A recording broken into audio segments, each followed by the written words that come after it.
seorang mantan rektor kami ya di saatnya berkata gini, pernah memberi komentar yang menarik tentang kesengsaraan.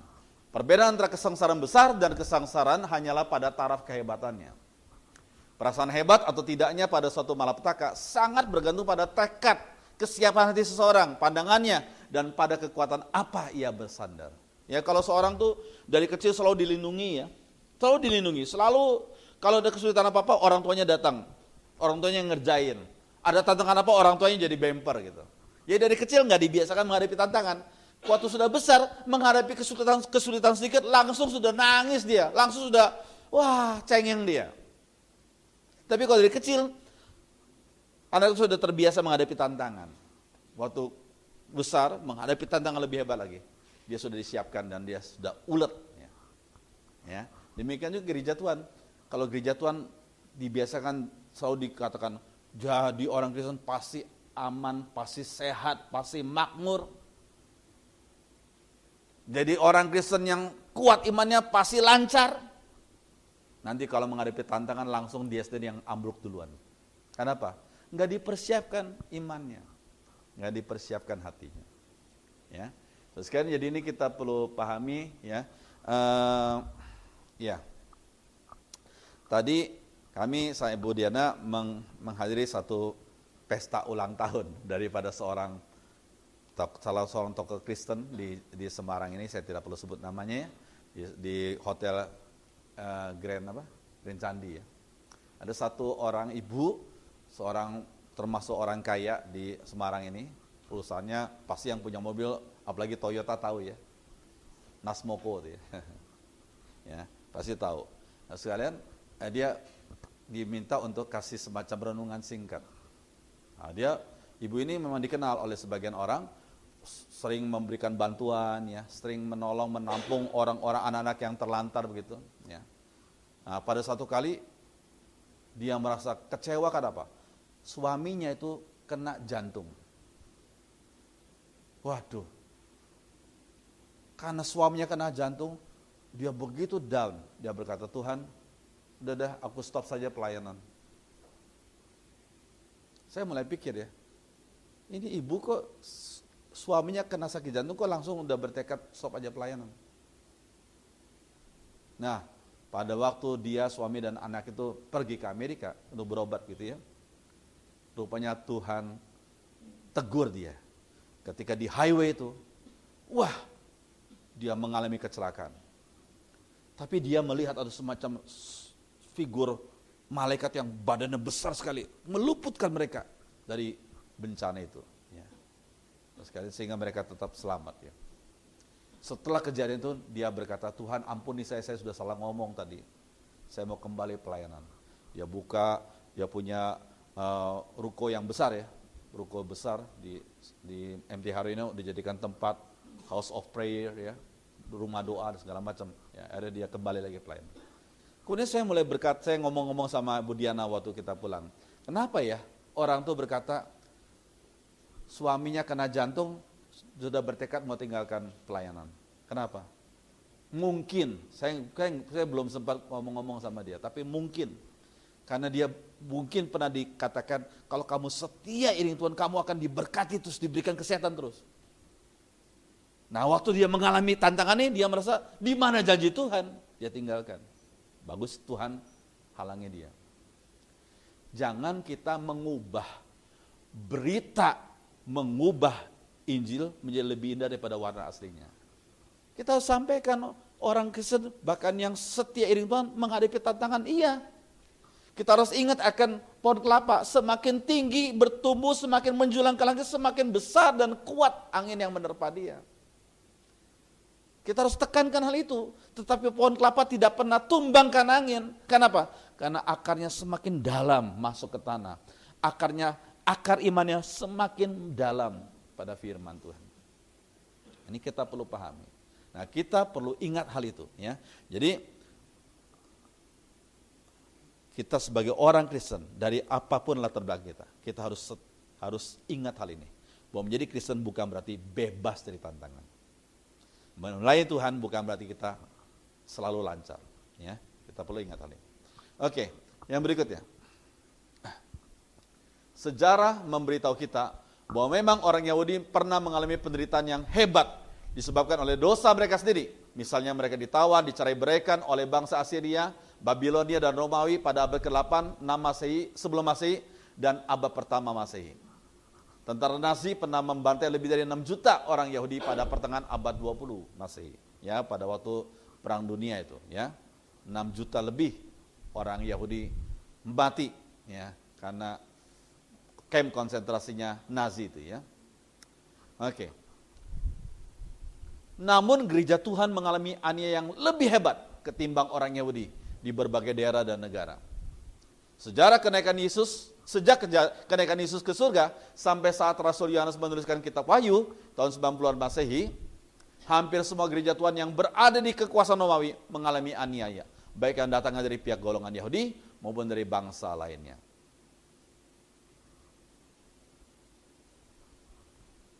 Dalam Wahyu tentang keadaan di surga, Yohanes melihat suatu kumpulan besar orang banyak yang tidak dapat terhitung banyaknya.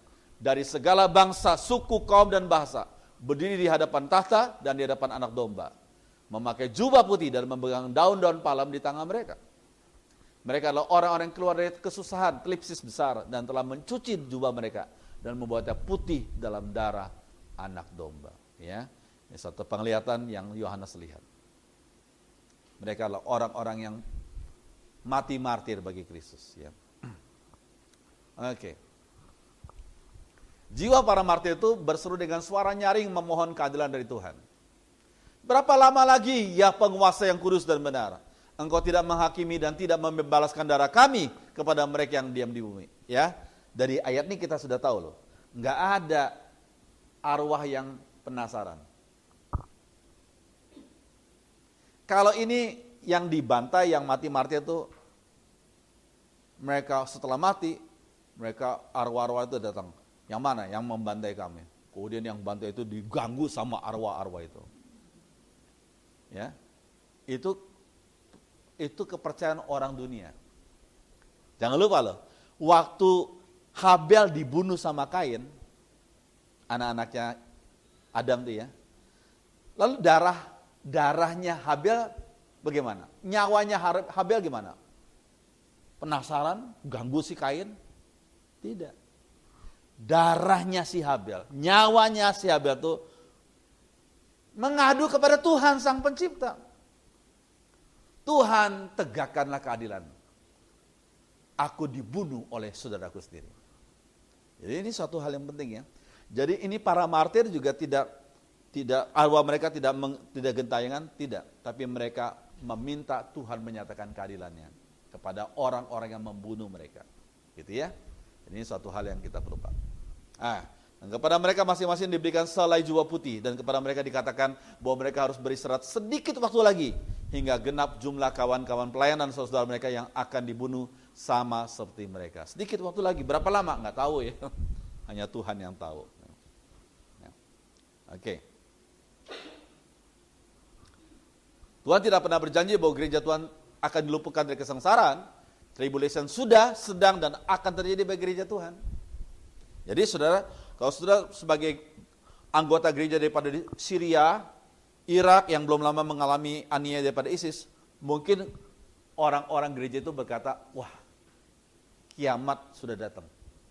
Karena mereka mengalami aniaya yang besar. Padahal kiamat sudah datang belum? Belum. Tuhan membebaskan mereka akhirnya. Ada yang sudah dibunuh, gak apa-apa, mati martir. Dan akhirnya Tuhan mulai menyatakan keadilannya bagi orang-orang umat Tuhan di sana. Sehingga ada sebagian orang yang namanya modus demografi. Pemimpin Libya siapa? Muammar Gaddafi berkata gini, pada tahun 2000 sekian, saya lupa berapa puluh tahun lagi, maka negara Eropa menjadi negara Islam. Negara Inggris jadi negara Islam, negara Prancis jadi negara Islam. Kenapa? Ditayangkan memang orang-orang di Eropa itu kebanyakan populasinya cuma 2, sekian persen. Ya, bahkan mungkin kurang dari itu. Tetapi populasi orang Islam itu luar biasa banyaknya. Kenapa? Satu keluarga itu punya 4 anak. Dan seorang suami bisa punya 2 istri, 3 istri, 4 di dunia. Kenapa demikian? Karena pemerintah Cina yang katanya komunis, sekarang sudah berubah paradigmanya. Mereka pikir yang penting uang masuk. Itu kan orang Chinese kan begitu kan sebagian. Yang penting uang masuk. Ini ada 100 juta ini orang Kristen di China. Orang Kristen di China ini rakyatnya Cina. 100 juta mereka butuh Alkitab. Kenapa enggak kita dirikan percetakan Alkitab sendiri saja? Dan kalau sudah besar kita bisa ekspor ke negara lain. Itu kan untung luar biasa itu. Itu cuan itu. Ya sekarang sudah terbalik. Justru percetakan terbesar, percetakan Alkitab terbesar bukan di negara lain tapi di Cina.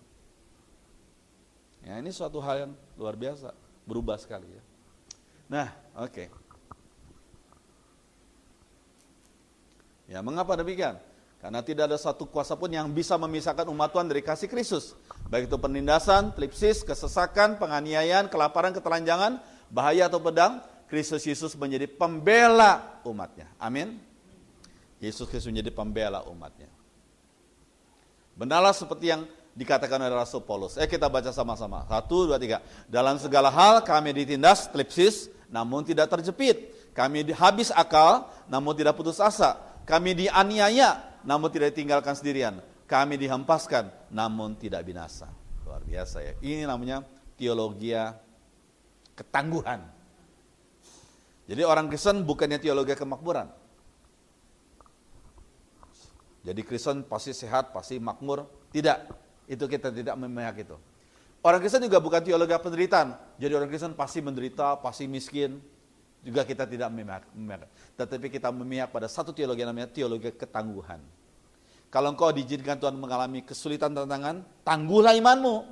Kalau engkau diberikan oleh Tuhan berkat yang berlimpah, tetap tangguh imanmu. Sebab ada sebagian orang mulai tidak lagi setia mengiringi Tuhan pada waktu berkat berlimpah-limpah. Sebagian orang mulai tidak setia pada istrinya atau suaminya pada saat dia diberkati secara materi luar biasa. Jadi kita harus tangguh teologi ketangguhan, bukan teologi kemakmuran atau teologi penderitaan. Tetap tangguh imanmu dalam keadaan makmur maupun dalam keadaan penderitaan. Gitu ya. Oke, kalau sampai di sini dulu, sebelum saya melanjutkan ke yang lain, ada yang mau bertanya, silakan. Mau sharing atau mau mendiskusikan beberapa hal yang sudah kita bahas tadi. Ada? Kalau saya teruskan nanti terlalu panjang. Mungkin sudah lupa. Ada yang mau tanya?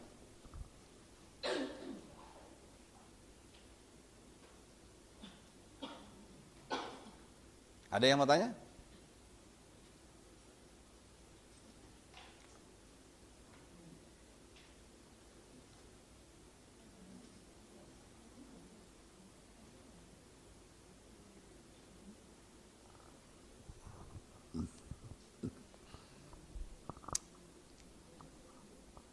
Belum?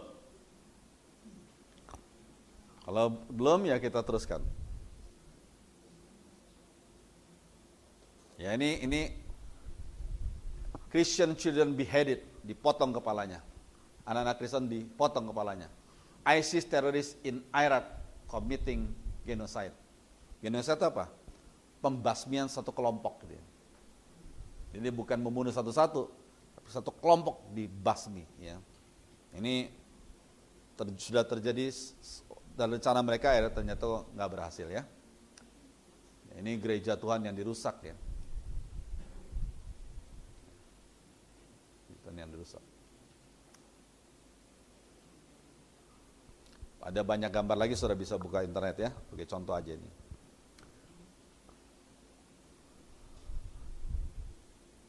Ya, ada yang mau menanggapi hal ini? Sebelum kita lanjutkan.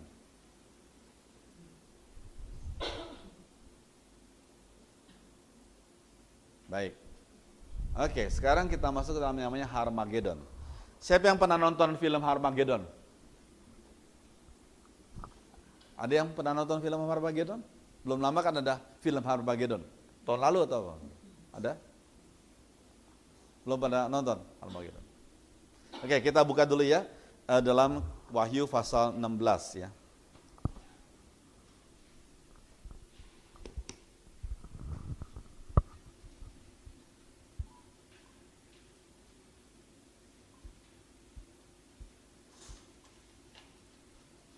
Ayat 16 kita membaca semua ya. Kita baca bergantian. Wahyu 16. Saya baca ayat 1, saudara baca ayat yang kedua dan selanjutnya. Ketujuh malapetaka. Dan aku mendengar suara yang nyaring dari dalam bait suci berkata kepada ketujuh malaikat itu, pergilah dan tumpahkanlah ketujuh cawan murka Allah itu ke atas bumi. Baca ayat 2.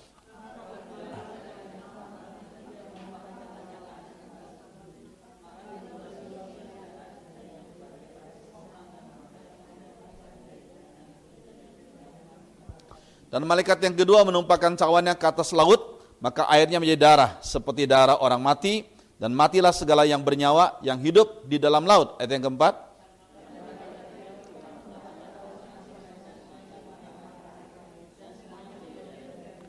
Dan aku mendengar malaikat yang berkuasa atas air itu berkata, adil engkau yang ada dan yang sudah ada, engkau yang kudus yang telah menjatuhkan hukuman ini. Ayat yang keenam.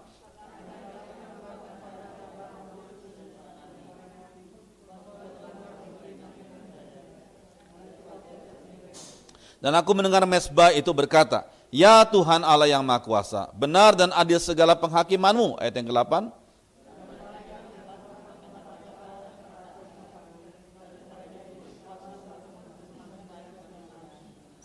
Dan manusia dihanguskan oleh panas api yang dahsyat. Dan mereka menghujat nama Allah yang berkuasa atas malapetaka-malapetaka itu. Dan mereka tidak bertobat untuk memuliakan Dia. Ayat yang ke-10.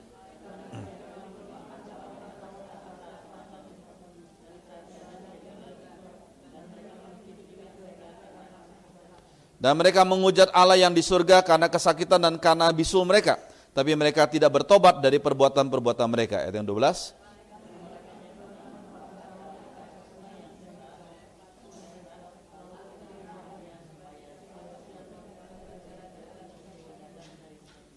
Dan aku melihat dari mulut naga dan dari mulut binatang dan dari mulut nabi palsu itu keluar 3 roh najis yang menyerupai katak. Ayat 14. Dan mereka.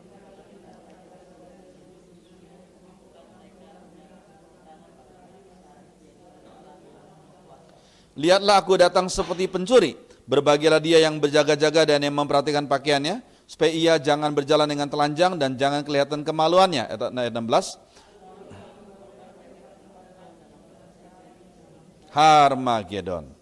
Dan malaikat yang ketujuh menumpahkan cawannya ke angkasa. Dan dari dalam bait suci kedengaranlah suara yang nyaring dari tahta itu katanya, sudah terlaksana.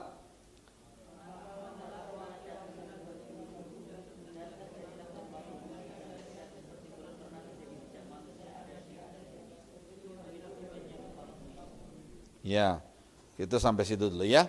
Terus kalian, ini Harmagedon ya. Nah, saudara sekalian, kalau kita perhatikan di dalam literatur sekte saksi Yehova, Harmagedon memainkan peranan yang sangat besar.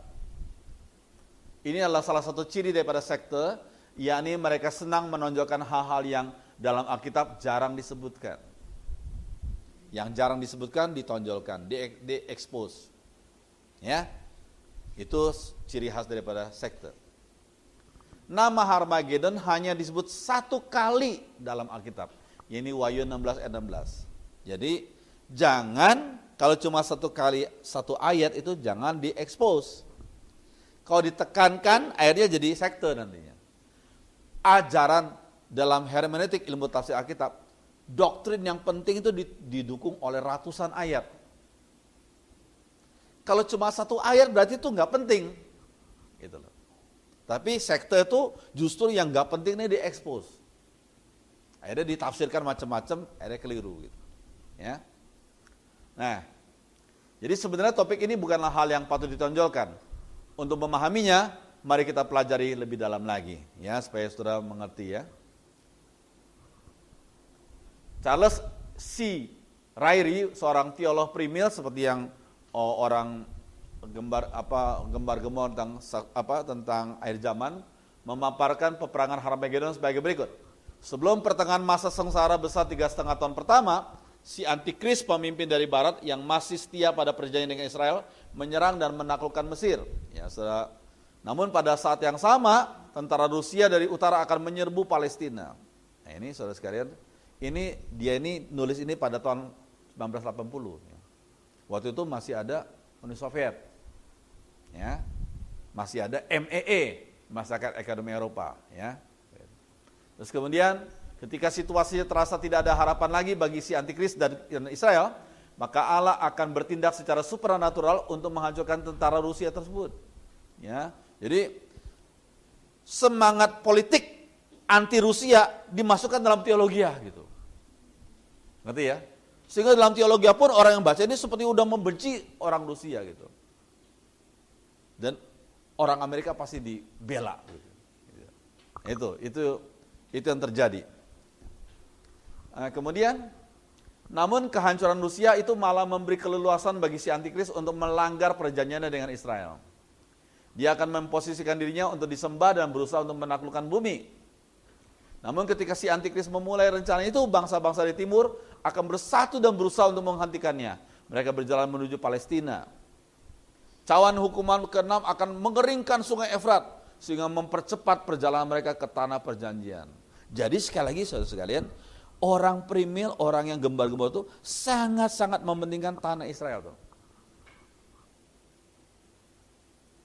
Jadi betul-betul teologi mereka Israel sentris. Itu tidak benar. Itu bertentangan dengan Alkitab berkata, siapakah orang Israel? Orang Israel adalah mereka yang percaya pada Tuhan dalam kitab Galatia. Siapakah keturunan Abraham? Adalah mereka yang beriman kepada Tuhan Yesus. Begitu ya. Tapi mereka lain. Tanah perjanjian Israel itu sangat ditekankan begitu.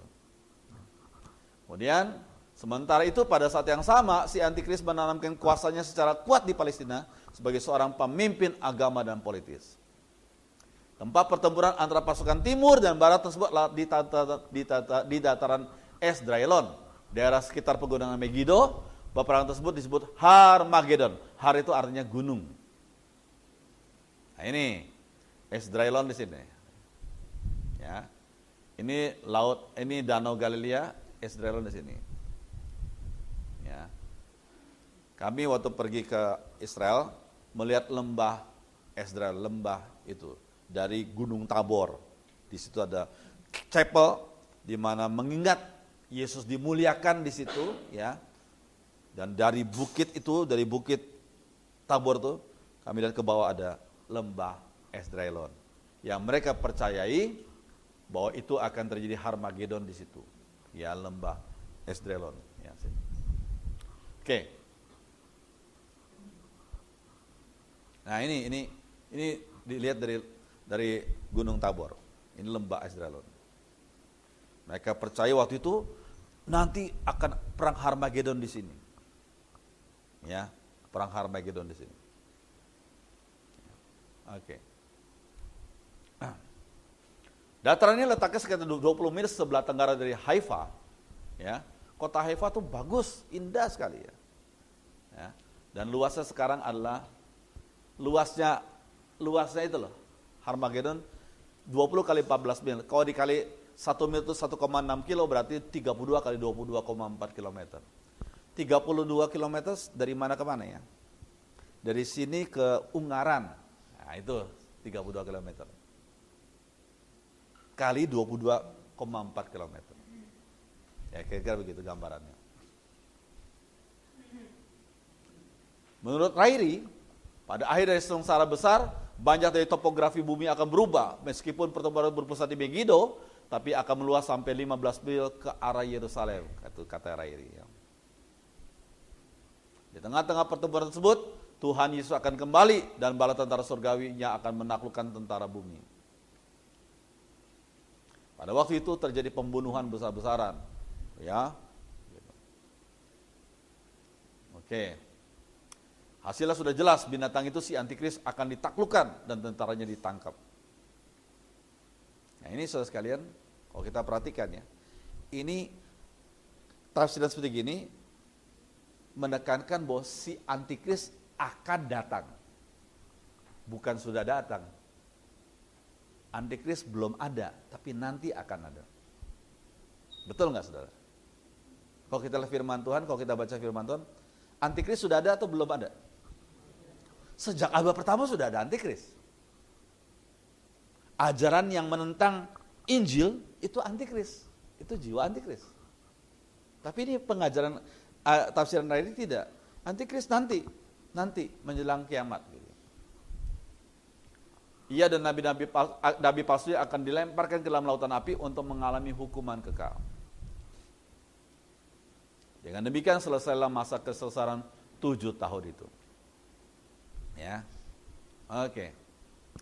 Tafsiran Rairi yang ditulis tahun 1982 nampaknya menarik dan telah mempengaruhi banyak pengkhotbah Kristen pada waktu lalu. Bahkan sebagian pengkhotbah yang sering khotbah akhir zaman juga mereka baca bukunya Rairi. Tafsiran Rairi mereka pakai. Namun setelah melihat perkembangan sejarah, maka tafsiran itu menjadi sangat lemah.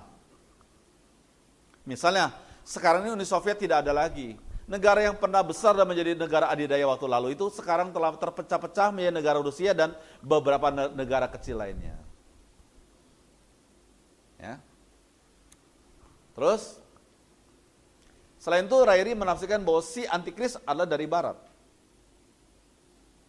Memang pada tahun 1980-an banyak penganut premil mengatakan bahwa pemimpin masyarakat ekonomi Eropa adalah antikris yang dari barat itu. Tapi sekarang MEE sudah tidak ada lagi. Dia sudah nggak laku latihan dia. MEE sudah nggak ada kan? Terus, mengapa antikris tidak pernah ditafsirkan dari negara Amerika Serikat? Padahal di negara itulah muncul dan berkembang banyak bidat dan ajaran sesat. Misalnya Saksi Yehova, Mormon, Syndicate of God, Gereja Setan, dan New Age Movement. Jadi tafsiran Rairi dan teman-teman itu selalu membela Amerika. Apalagi kalau Mormon. Mormon itu berkata Yesus akan datang di Amerika. Mormon itu. Amerika minded sekali itu. Ya. Gitu. Jadi padahal di Amerika itu bidat-bidat datang dari sana, dari Saksi Yehova, Mormon, Syndicate of God, Gereja Setan, New Age Movement dari Amerika. Ya. Kenapa yang ditekankan mereka berkata antikris datang dari Eropa? Ya, begitu ya. Padahal MEE sekarang sudah tidak ada lagi. Oke.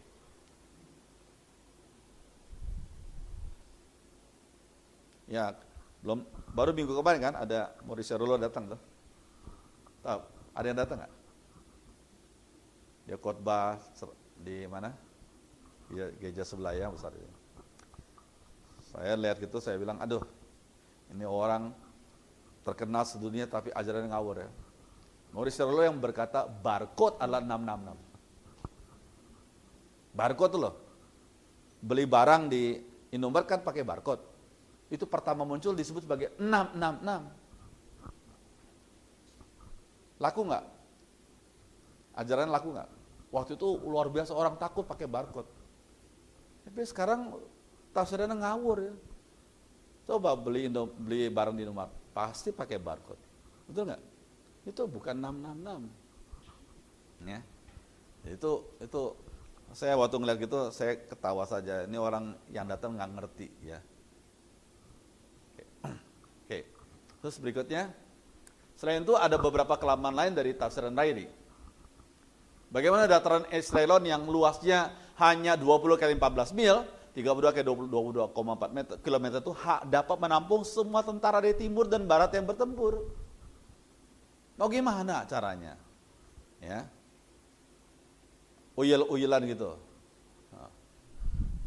Dan zaman dahulu orang bertempur dengan pakai pedang gitu, 1 lawan 1. Kalau sekarang gimana? Ya. Sifat perang sekarang ini sudah berubah, tidak perlu berhadapan-hadapan lagi, tapi cukup dengan tekan tombol, maka hulu-hulu nuklir akan meledak. Jadi akhirnya lembah Esdraelon nggak dibutuhkan lagi.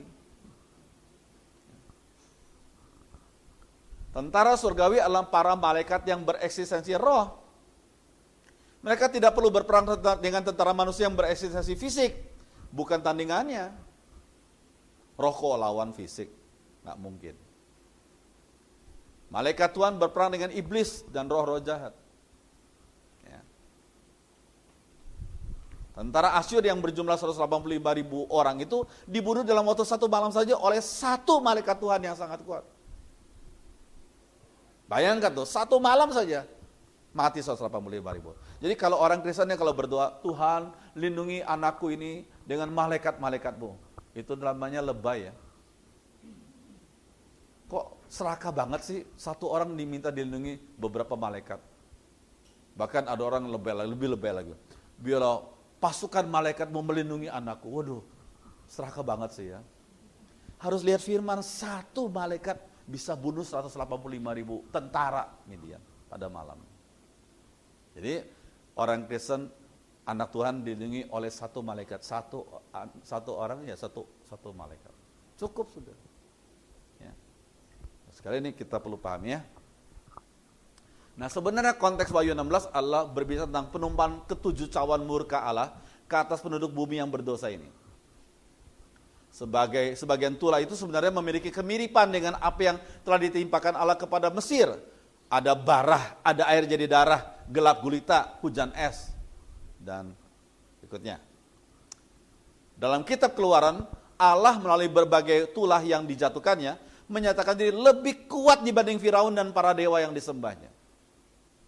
Ayo, orang Mesir berkata, sungai Nil ini ada dewanya yang melindungi. Lalu ketika Tuhan mengubah sungai itu airnya jadi darah, mereka berkata, ternyata dewa kita kalah sama Tuhan yang disembah oleh Musa itu. Jadi sampai terakhir ya, mereka berkata, Firaun itu anaknya dewa matahari, dewa Ra. Nah, pada tulah terakhir, Tuhan sedang membunuh anak sulungnya Firaun. Berarti apa? Mereka harus berkata, anaknya dewa matahari kita kok kalah, gitu loh. Ya. Ini jadi semacam pernyataan bahwa Tuhan yang disembah oleh Musa itu lebih hebat daripada dewa-dewi yang mereka sembah. Maka dalam Wahyu 16 ini Allah menyatakan kehebatan kuasanya yang melebihi Firaun baru, Kaisar Nero dan Domitianus yang menganiaya umat Tuhan. Ya. Oke. F.F. Bruce seperti yang ditulis oleh J.J. Deher berkata, seluk-beluk malapetaka dalam pasal ini adalah simbolis, tapi semuanya itu menyatakan suatu realita yang dahsyat. Jadi misalnya walaupun semua ayat tidak sungguh-sungguh jadi darah orang mati, darah yang mengental, namun alam mendatangkan malapetaka yang hebat dalam alam. Untuk menegur manusia yang berdosa agar mereka bertobat. Ya. Kita perlu memperhatikan amanat teologis dari kelima cawan pertama, yakni Allah dapat menggunakan alam untuk menyatakan dirinya lebih kuat daripada kuasa antikris. Alam saja kita nggak bisa lawan, betul nggak? Apalagi Allah pencipta alam. Saya ulangi lagi ya. Waktu orang di Aceh tuh menghadapi tsunami, itu kan menghadapi alam. Bisa nggak hadapi alam? Nggak bisa. Alam saja kita nggak bisa kalahkan, apalagi Allah pencipta alam. Maksudnya begitu. Ya. Nah, yang berikutnya. Firaun dari Mesir sebagai antikris pada zaman sebelum Masehi telah ditaklukkan oleh kuasa Allah. Ya. Firaun dari Mesir itu disebut sebagai antikris pada zaman sebelum Masehi. Ya. Kuasa alam dapat digunakan oleh Allah untuk menggoyang dasar kerajaan-kerajaan manusia. Namun kekerasan hati manusia yang berdosa begitu kuatnya sehingga berbagai bencana alam yang terjadi itu tidaklah membuat mereka bertobat, tetapi malah membuat mereka marah kepada Allah. Ketika mereka terkena bencana itu, mereka malah komplain. Kenapa Allah nggak adil? Kenapa Allah nggak mengasihi? Mereka nggak bertobat, tapi malah mereka komplain kepada Allah. Mereka marah kepada Allah. Ya. Oke. Wahyu 16 ayat 9 dan 11 ya. Ayo kita baca sama-sama ya. Manusia dihanguskan oleh panas teriknya dan mereka mengutuki nama Allah yang berkuasa atas bencana-bencana tersebut. Meskipun begitu, mereka tidak mau bertobat dari dosa-dosa mereka dan tidak mau memuji kebesaran Allah. Ya. Oke. Cawan ke-6 ditumpahkan ke atas sungai Efrat yang besar itu, sehingga airnya menjadi kering. Nah ini saudara-saudara, ini Efrat, ini Turki, ini Irak, ini ada sungai Efrat. Nah kalau sungai Efrat ini kering, berarti apa? Ada bahaya di sini, dikeringkan. Sungai itu merupakan batas antara kerajaan Romawi dan kerajaan Parsia. Letaknya kira-kira di negara Irak dan Iran sekarang ini. Kerajaan Parsia sangat ditakuti oleh orang Romawi, khususnya pasukan berkudanya. Jika sungai besar itu dikeringkan, maka makin mudahlah bagi pasukan Parsia itu untuk menyerbu kerajaan Romawi yang ditakuti itu. Namun dalam Wahyu 16 ini terjadi sesuatu yang berbeda. Yakni sesudah pasukan Parsia dari timur muncul di perbatasan, sikap kerajaan Romawi sudah menjadi terbuka, sehingga terjadilah koalisi yang besar di antara mereka. Yakni mencakup kerajaan Romawi, Parsia, dan kerajaan lainnya di bawah pimpinan si Antikris. Ya. Koalisi dunia itu didalangi oleh iblis. Ya. Untuk melawan siapa? Untuk melawan Tuhan. Dituliskan bahwa dari mulut naga, binatang, dan nabi palsu itu Tritunggal satanis, keluarlah 3 roh najis yang menyerupai katak. Katak yang hidup dalam lumpur adalah lambang daripada setan. Wah, repot juga yang suka makan ini ya, suike. Saudara sekalian, sebenarnya suike itu kalau menurut Taurat ya, nggak boleh dimakan. Maaf yang suka makan suike ya. Seperti Taurat melarang orang makan daging babi. Nah, kita nggak hidup, nggak lagi, maksudnya kita tidak dibenarkan karena kita melakukan Taurat, bukan ya. Tapi memang setelah diselidiki, makanan-makanan yang dilarang oleh Taurat memang tidak baik untuk kita konsumsi. Ya, kita makan suike nggak dosa, ya Bu ya, Bu Lisa ya, nggak dosa, Bu ya. Cuma itu tidak baik untuk kesehatan. Orang makan daging babi juga nggak dosa, cuma kurang baik untuk kesehatan, gitu. Ya. Jadi makanya dikurangi. Seperti makan lele, lele juga dilarang oleh Taurat. Kenapa? Ikan yang bersisik dan bersirip yang boleh kita makan, tapi lele kan nggak ada sisik dan nggak sirip, memang dilarang. Memang menurut survei Amerika, ikan yang paling banyak bakterinya ya lele.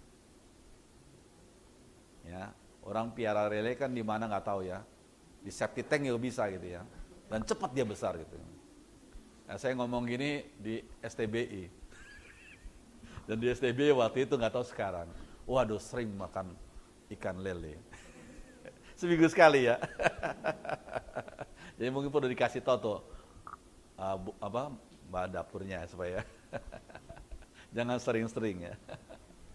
Oke, nah. Dengan melakukan beberapa keajaiban, ketiga roh najis itu berhasil mendirikan koalisi dunia untuk melawan Allah yang maha kuasa di tempat yang bernama Harmagedon.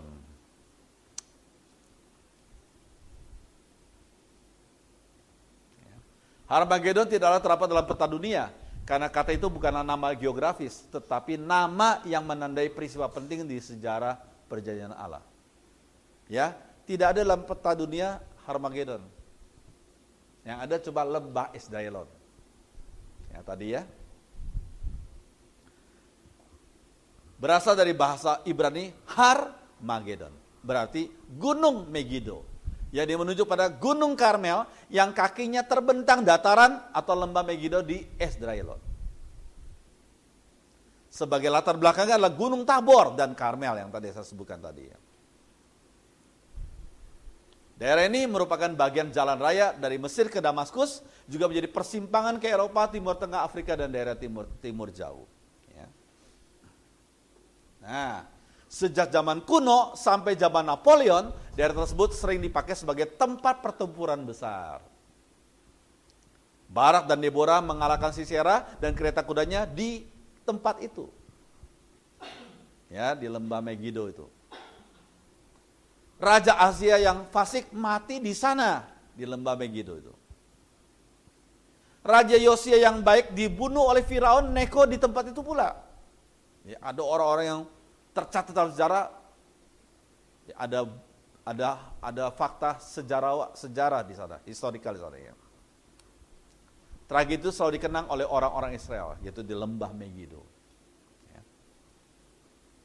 Nah, jadi Megiddo dan dataran Esdraelon adalah tempat di mana banyak pertempuran yang penting dan menentukan terjadi dalam sejarah Timur. Sehingga adalah hal yang alamiah jika orang-orang zaman dahulu membayangkan bahwa pertempuran yang terakhir juga akan terjadi di situ. Gitu loh. Ya. Jadi apakah pertempuran Harmagedon di Wahyu 16 ayat 16 harus diartikan secara harfiah? Jawabannya tidak perlu. Tuhan melalui rasulnya Yohanes ingin menguatkan iman umatnya yang sedang dianiaya pada waktu itu, abad pertama Masehi itu. Sebagaimana Barak dan Deborah mengalahkan orang-orang Kanan di mata air di Megiddo, demikian pula para penganiaya umat Tuhan akan ditaklukkan oleh Kristus. Begitu maksudnya. Ya. Kemungkinan juga nama Megiddo dipilih untuk mengingatkan tempat kematian Raja Asia yang fasik itu. Ya. Oke, jadi maksudnya kembali kepada tadi, saudara sekalian, Harmagedon itu nggak perlu kita expose, kan cuma satu ayat. Tapi makna rohani yang kita perlu tahu bahwa Tuhan akan membela umatnya dan Tuhan akan membunuh dan akan mengalahkan semua orang yang berbuat jahat kepada umatnya, yang berusaha untuk melawan Kristus. Gitu. Dan Tuhan akan mengalahkan antikris itu, ya. Antikris akan datang, ya. Antikris sekarang sudah banyak, dari sejak abad pertama sudah antikris, ya. Itu maksudnya begitu. Oke, saya pikir demikian ya. Oke, nanti kita mau tanya silakan, tapi kita memberi dulu persembahan ya.